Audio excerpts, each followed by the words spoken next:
दोस्तों मैं तो इनकी बातों से सहमत हूँ, जरा आप भी बताओ। जितनी भी शादीशुदा औरतें हैं सबका एक ही सवाल होता है कि ससुराल जाने के बाद हमें बेटी क्यों नहीं समझा जाता, वहां पे बहू की तरह क्यों ट्रीट करते, बेटी जैसा क्यों नहीं समझते।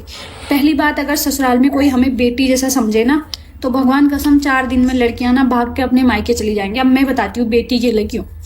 जितनी गाली एक माँ अपनी बेटी को देती है, उल्टा सुल्टा बोलती है, वो गाली नहीं प्यार से बोलती है। लेकिन अगर एक सास अपनी बहू से इतना बोले ना, तो कोई किसी की बहू कभी बर्दाश्त नहीं करेगी जितना माँ एक बेटी को बोलती है ना।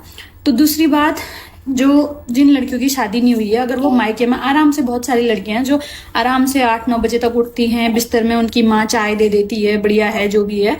अगर ऐसे हमारी माँ हमारे मायके में, हमारी माँ हमारी भाभी को बिस्तर में चाय देगी ना, बिस्तर में चाय देगी, बढ़िया खाना पीना, 8 बजे उठेगी, तो हम जाके सबसे पहले अपनी भाभी से ही कहेंगे हमारी माँ खिलाती पिलाती है, तुझे सारा काम माँ करती है और तू ऐसे नौकरानी बना रखा है तूने हमारी माँ को।